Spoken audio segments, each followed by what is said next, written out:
আসসালামু আলাইকুম। আশা করব সকলেই ভালো আছেন। আলহামদুলিল্লাহ, আল্লাহর রহমতে আমিও বেশ ভালো আছি। আজকে আপনাদের জন্য নতুন একটি ব্লগ নিয়ে আসলাম। আজকের ব্লগটি একদমই আকস্মিকভাবে, হাতে মোবাইল আছে, আবার হাসিবুলও বললো যে আজকে বৃষ্টির দিন একটা ব্লগ করুন, সেই জন্য ব্লগ করছিলাম। রাস্তায় যাওয়ার সময় দেখলাম ঈদগাহের ময়দানে সকলেই ফুটবল খেলতেছে বৃষ্টির মধ্যে। এখানে ছোট থেকে বড় সকলেই খেলতেছে, দেখে খুব ভালো লাগলো, মনে হচ্ছিল যে আমিও খেলি। আমি আবার বাজারে যাচ্ছিলাম, সেই জন্যে নামতে পারলাম না। পোলাপান দুষ্টামি করতেছিল, আবার বেশিরভাগ লোক যেহেতু জানে যে আমি ইউটিউবার, মানে ইউটিউবে ভিডিও করি, সকলেই বলতেছিল যে ভিডিও করুন। আর ইউটিউবে ভিডিও করছিলাম বলে আরও পোলাপান দুষ্টামি করতেছিল বেশি, কেউ পিচ্ছিল দিচ্ছিল, আবার দুষ্টামি করতেছিল বিভিন্নভাবে। তো এগুলো খুব ভাল লাগে। আমরা ছোটোবেলায় খেলেছি, হ্যাঁ কম খেলেছি, কিন্তু আমরা ফুটবল খেলেছি এরকমভাবে অনেক সময় ফুটবল খেলায় ঝগড়া করেছি, টুকটাক তর্কাতর্কি সব কিছু হয়েছে। তবে বৃষ্টির দিনে ফুটবল খেলতে অসাধারণ লাগে। আর ছোট থেকে বড় পর্যন্ত সকলেই দেখতেছিলাম, এখানে সকলে খেলতেছিল ফুটবল, এটা দেখে আরও বেশি ভালো লাগছিল। গ্রামের মধ্যে এই সব মজা বেশ আলাদা। এই ধরনের মজাগুলো আসলে গ্রামে পাওয়া যাবে। এখানে অনেকে পিচ্ছিলতে পড়ে যাচ্ছিল, মানে বল নিয়ে যাচ্ছিল, মানে বৃষ্টির সময় তো এরকমই হয় যে বল নিয়ে যাচ্ছি গোল দিব, ওই সময় পিচ্ছিলতে পড়ে যায়। তো অসাধারণ আর কি, দেখে দেখে আমি আসছিলাম এগুলো। এটা আসলে 5ই জুলাইয়ের ঘটনা, এই বৃষ্টির দিনের ঘটনা। এরকম সুন্দর দৃশ্য দেখতে দেখতেই আমি ওপার যাচ্ছিলাম। বেশ সুন্দর দৃশ্য, কারণ প্রকৃতিটা খুবই সজাগ থাকে হালকা বৃষ্টিতে। আর এখন যেরকম বৃষ্টি হয় সেরকম তো বজ্রপাত হয় না, শুধু বৃষ্টি হয়। এ ধরনের বৃষ্টিকে আমরা রহমতের বৃষ্টি বলতে পারি। আবার আমাদের এই জায়গা দিয়ে যেরকম রাস্তা, একটু তো অসুবিধা হয়, কারণ আমাদের এই জায়গাতে কাঁচা রাস্তা, তার উপর আবার নিচু, যেটা আমাদের জন্য অবশ্যই অসুবিধাদায়ক। একটু তো সমস্যা হয়ই, আমাদের সকলেরই হয়। এই সকল অসুবিধা আমাদেরকে কাঁধে নিয়েই আমাদেরকে চলতে হয় সব সময়ই। কখনো কখনো, যেমন গত ব্লগে আমি একটা ব্লগ করেছিলাম, সেই ব্লগে ঝড় হচ্ছিল, সেই জন্যে সেই বৃষ্টিতে আমার ছাতা একদম উল্টে গিয়েছিল। সেটা আমি আপনাদের অনেককেই দেখাইনি। আর এখন যেটা দেখতে পাচ্ছেন, এটা হচ্ছে আমাদের কবরস্থান। এখানে আমাদের দাদা দাদি বা আমাদের পাড়া প্রতিবেশী অনেকেই শায়িত আছেন, সকলের জন্য দোয়া করবেন। আর এরকমভাবে হাঁটতে হাঁটতে চলে আসলাম নদীর পাড়ে। অনেক পানি এসে গেছে। এর আগে হয়তো যে ব্লগটি দেখেছিলেন সেটির মধ্যে হয়তো দেখতে পেরেছেন পুল আছে, কিন্তু এখন কিন্তু পুল নেই। দেখতে পাচ্ছেন কত পানি এসে গেছে, অনেক বেশি পানিতে একদম কানায় কানায় পূর্ণ। কোনো বছর এই রাস্তা পর্যন্ত পানি এসে যায়। তো এখানে আমি দাঁড়িয়ে দাঁড়িয়ে ব্লগ করছিলাম। এখানে অনেকগুলো বাঁশঝাড় আছে। আর কাহা, যেহেতু আমরা এখানে মাঝিকে কাহা বলি, উনি যেহেতু উপার ছিল, সেই জন্য আমরা এবার, আমি একাই দাঁড়িয়েছিলাম, আমি একা এখানে ছিলাম। উপার থেকে মানুষ নিয়ে আসছিল মাঝি। তো এরকমভাবে আমি দাঁড়িয়ে থাকি একাই। তারপর আমি যখন নৌকাতে উঠি, নৌকাতে ওঠার পর মাঝি আমাকে একাই নিয়ে যাচ্ছিল, আমি একাই চললাম সুন্দরভাবে। হালকা হালকা ঝিরঝিরে বৃষ্টি হচ্ছিল। এরকম বৃষ্টি বেশ কয়েকদিন ধরে হচ্ছিল। আমাদের বাংলাদেশে কিছুদিন আগেও কিন্তু যেই পরিমাণ গরমে মানে ডিম ভাজার মতো অবস্থা। আর এখন কি পরিমাণ সুন্দর বাতাস, তারপরে যদি বলি বৃষ্টি, অনেক সুন্দর। কিন্তু একটু তো বললামই মানুষের অসুবিধা হয়ও। মানে একটা কথা আছে না যে বেশি ভালো নয়, বৃষ্টি ভালো আবার গরমও লাগে, কিন্তু সেটা যদি বেশি পরিমাণে হয়, সেটা কিন্তু কখনোই আমাদের জন্য ভালো হয় না। কারণ টানা যদি বৃষ্টি থাকে তখন কিন্তু মানুষের অসুবিধা হয়, বললাম সেটা রাস্তাঘাটে বা বাহির হতে, বিভিন্ন কাজেই। এটা হচ্ছে আমাদের নদী, এই নদীর নাম খাগজানা নদী। এটি লৌহজন নদীর সম্ভবত আর কি ডাল এসেছে বা শাখা এসেছে এখান দিয়ে। নদীটা ছোটোখাটোই নদী, একটা নদী। তো এরকমভাবে আমি ভিডিও করছিলাম নদীর দুই পাশেই।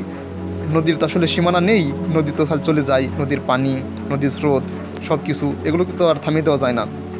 এগুলো থেকে কিন্তু আমাদের একটা শিক্ষাও আছে, time and tide wait for none, একটা কিন্তু প্রবাদ বাক্য আছে, সময় এবং স্রোত কারোর জন্য অপেক্ষা করে না। এটা কিন্তু আমাদের মনে রাখতে হবে। তো এরপর আমি নৌকা থেকে নেমে একাই আসছিলাম, নৌকায় একাই আমি নেমে, এটা হচ্ছে আমাদের স্কুল ঘরের পিছন দিক। এইখান দিয়ে দেখুন, এইটাই হচ্ছে রাস্তা। এখান দিয়ে কী পরিমাণ পানি এসে গেছে, পানি এসে একদম হয়ে গেছে। তারপরেই আমি যখন বাজারে আসি, তখন আমাকে সৌরভ ডাক দিচ্ছিল যে এই সিফাতি দিগাই, তো ওরা সবাই আমার বন্ধুই, ওরা দুষ্টামি করতেছিল। দুবাই প্রবাসী নাকি সৌদি আরব? দুবাই। এটা হচ্ছে বিখ্যাত দোকান হুলগির, এটা হচ্ছে পার্টর দোকান, আমাদের বন্ধু। হ্যাঁ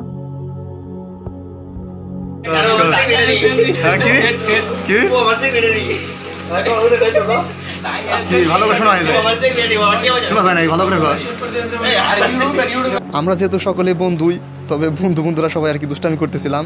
ওরা দুজন আর কি বেশি দুষ্টামি করতেছিল, ফাহাদ আর সৌরভ। আর এই যে দোকানটা দেখতে পারতেছেন এটা হচ্ছে আমাদের বন্ধুরই একটা দোকান, পার্থ নাম। তো বিভিন্নজন কিন্তু বিভিন্ন পেশায় আছে, যেমন ফাহাদকে জিজ্ঞাসা করছিলাম, ও সম্ভবত সৌদি আরব প্রবাসী, আবার সৌরভ সে প্রবাসী যাওয়ার জন্য খুবই আর কি অপেক্ষায় রয়েছে। আর পার্থ তো দেখতেই পাচ্ছেন একটা পেশায় আছে, আবার আমি স্টুডেন্ট।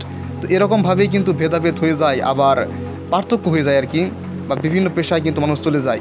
সময়ের ফ্রেমে কিন্তু কাউকে আটকে রাখতে পারে না, সময়ের সাথে সাথে মানুষ বিভিন্ন পেশায় চলে যায়। আর এটা তো বললামই পার্থর দোকান, এখানে আপনার ইচ্ছা করলে চুল কাটতে আসতে পারুন, ভীষণই ভালো একটা দোকান, ভীষণই ভালো চুল কাটে। আর ওর দোকানে বেশ কিছুক্ষণ দাঁড়িয়েছিলাম, কারণ যেহেতু ভালোই বৃষ্টি হচ্ছিল। এটা হচ্ছে আমাদের ফুলকি বাজার, এর আগে হয়তো আপনারা দেখেছেন। এখান থেকে বিভিন্ন দোকান আছে, আমাদের বাজারে মোটামুটি সব কিছুই পাওয়া যাবে, সেটা হোক মোবাইলের রিচার্জ থেকে শুরু করে আসবাবপত্র জিনিস, তারপরে মুদির দোকান তো আছেই, তারপর তো আপনারা দেখতেই পাচ্ছেন এখানে নাপিতের দোকানও আছে। তারপরে আমাদের বাজার আরেকটা কথা বলি, সেটা আমি সময় পেলে হয়তো বা ভিডিও করব। আমাদের বাজারে কিন্তু মুড়িও ভাজা হয়, আমাদের গ্রামে আশেপাশের কয়েকটা গ্রাম থেকে সেই কিন্তু আমাদের গ্রামে মুড়ি ভাজে, এই বাজারে আছে। আমি যদি সময় সুযোগ পাই অবশ্যই আপনাদেরকে ভিডিও করে দেখাবো। তো এটা হচ্ছে আমাদের বাজার, এটা আমি সংক্ষিপ্ত করেই আর কি ভিডিও করলাম। এরপরে আমাদের স্কুল, বাজারের সাথে আমাদের স্কুল। স্কুলের মাঠে তো দেখতেই পাচ্ছেন কি পরিমাণ পানি এসে গেছে, এগুলো কিন্তু নদীর পানি নয়, এগুলো বৃষ্টির পানি। বললাম যে গুড়ি গুড়ি বৃষ্টি নেমে বেশ কয়েকদিন ধরে যেহেতু বৃষ্টি হচ্ছিল, মাঠ একদম ভিজে গেছে, মাঠের ঘাসগুলোও একদম ডুবে গেছে। এটা আমাদের প্রাইমারি স্কুল, আমরা এখানেই পড়াশোনা করেছি ক্লাস একদম ব্রাক থেকেই, ব্রাকে তো ছিল না, তবে 1 থেকে ক্লাস 5 পর্যন্ত এখানে পড়েছি। আর ওই যে 3তলা ভবন দেখতে পাচ্ছেন, ওটা আমাদের সময় ছিল না, ওটা 1তলা ছিল। আমরা যখন ক্লাস 4 বা 5-এ পড়ি তখন আর কি 1তলা হয়েছিল, যখন আমরা ক্লাস 1-2-তে পড়ি তখন ওটা ছিল না। আমরা তখন এইটাই পড়েছি, এই যে টিনের যে ভবনটা দেখতে পাচ্ছেন এটা। তো এরকমভাবে এসে পড়ি নৌকায়, আবার নৌকার মাঝির সাথে একটু মজা করতেছিলাম, নৌকার মাঝিকে বলছিলাম যে আপনাকে ভিডিও করি। আবার নৌকার মাঝিকে কে একজন সম্ভবত মোবাইল দিয়েছিল, বাটন ফোন, নোকিয়া ফোন। তো সেই জন্য সে খুবই খুশি হয়েছিল, মানে সে বারবারই খুলে দেখতেছিল, আমাকে বলতেছিল যে এই মোবাইলটা দিয়েছে। আমি বললাম তো খুবই সুন্দর হয়েছে, খুবই ভালো হয়েছে, সেও খুবই খুশি হয়েছে, এটা দেখে আমার খুব ভালো লাগছিল। নদীর পাড়ে কী পরিমাণ পিছলা দেখুন, এইখান দিয়ে একবার যদি কেউ আসার পরে একদম নদীতে চলে যাবে, মাজাও ভাঙতে পারে। এইখান দিয়ে কিন্তু মানে সংগ্রাম করে এক ধরনের সংগ্রাম করেই আসতে হয় নৌকার মধ্যে, এই বৃষ্টির মধ্যে কী পরিমাণ কষ্ট একবার ভাবুন। আমাদের এখান থেকে ব্রিজ দেওয়া হোক। মোবাইল কি কেউ গিফট করছে নাকি? কে গিফট করলো? কে কালকে কে এসে? ও সজীব, উনি দিয়েছেন আপনারা? আপনি কি চাইছিলেন নাকি? আমি এমনি না, সজীব কাজ করছে পেলে। তুমি চালাও যে তোমার একটা ভিডিও করি, তোমার ইন্টারনেটে সেটা দিব, তোমার চিনবো মানুষ, বুঝো নাই? আমার ইউটিউব চ্যানেল আছে, আমার দেখে বুঝছো সারা বিশ্বের মানুষ, আমার ইউটিউব চ্যানেল আছে, তোমার চিনে দিলাম বুঝছো। এটা আমাদের হুলকি গ্রামের মাঝি, খুবই প্রসিদ্ধ। আপনার নাম জানি কি বলেন? হ্যাঁ শম্ভু, আপনার নাম শম্ভু কাহা। আমি মাঝি ভাইকে বলছিলাম যে আমার ইউটিউব চ্যানেল আছে, বা ইন্টারনেটে যে এই ভিডিওটা করছি এটা ইন্টারনেটে ছেড়ে দেবো, তো তোমাকেও মানুষ দেখবে, সারা বিশ্বের মানুষই, সারা বিশ্বের যে কোনো জায়গা থেকে যে কোনো সময় দেখবে কিন্তু। তো এই কথা বলার পরে মাঝি ভাই একটু পার্ট নিচ্ছিল, মানে একটু পোস্ট নিচ্ছিল আর কি, দেখলাম তো ভালো লাগছিল। আমাদের কিন্তু সকল পেশার প্রতি সম্মান এবং শ্রদ্ধা প্রদর্শন করা উচিত, কোনো পেশাকেই ছোট নজরে দেখা উচিত নয়, কারণ সকলের পেশায় কিন্তু আমাদের সমাজে সমান গুরুত্বপূর্ণ অবদান রাখে।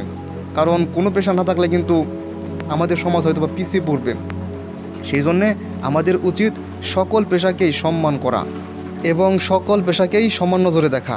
তো মাঝি ভাই আমাকে বলতেছিল এই ভিডিওটা কিন্তু করে আমাকে কিন্তু অন্যভাবে মিডিট করে কিন্তু খারাপভাবে কিন্তু দিও না। আমি বলছিলাম কোনো চিন্তা করবেন না, আপনাকে কোনো খারাপভাবে দিব না, আপনাকে ভালোভাবেই দিব, আপনি নিশ্চিন্ত থাকুন, এটা বলছিলাম। তো আজকের দিনটা বেশ ভালো গিয়েছে, বেশ ভালো কেটেছে। আজকে বৃষ্টিতে একটু ভিজেওছি, আমি একটু আপনাদেরকে ক্লিপ দেখাচ্ছি, বৃষ্টিতে অনেক দিন পর ভিজেছি। এই বৃষ্টি নিয়ে আমি একটা কবিতা লিখেছি, আসলে আপনারা কমেন্ট করে একটু জানাবেন কবিতাটা কেমন হলো, আশা করি ভালো লাগবে। আমি বিভিন্ন ধরনের কবিতা লিখে থাকি বাড়িতে বসে থাকি যখন, এবং কবিতা লিখতে আমার খুবই ভালো লাগে। তো বৃষ্টি নিয়ে একটা কবিতা লিখেছি, কবিতাটির নাম হচ্ছে আজ বৃষ্টির দিনে, আর লিখেছি তো আমি, তো পাঠ করছি এখন। আকাশ থেকে পানি ঝরে পরে চালের টিনে, তাই তো মনে আমেজ জাগে আজ বৃষ্টির দিনে। গাছে পানি পাতায় পানি সব কিছু গেছে ভিজে, ভিজবো নাকি ভিজবো না হাই বুঝতে পাই না যে। মা বলে যাসনে খোকা বাইরে হচ্ছে ঝড়, বাবা বলে আজ ভিজলে কালকেই হবে জ্বর। পাড়ার সকল বন্ধুরা মোর ফুটবল নিয়ে হাতে, এসে পর তুই খেলবো সবাই বলে আমায় ডাকে। বাবা মাকে বুঝি আমি গেলাম বাহিরে, রহিম কাকুর কালো ছাতা আকাশে কেন উড়ে। ফুটবল খেলে সবাই মিলে নদীতে দিই লাফ, জ্বর হবে কি সর্দি হবে সব কিছু আজ বাদ। 10 মিনিটের কথা বলে বেরিয়েছিলাম বাহিরে, 2 ঘন্টা গেল কোথা দিয়ে কেন বলি না রে। সারাদিন বৃষ্টিতে ভিজে যদি ফিরি আজ বাড়ি, মা করবে লাঠি পেটা বাবা দিবে ঝাড়ি। তো এই ছিল আজকের ভিডিও। আসসালামু আলাইকুম।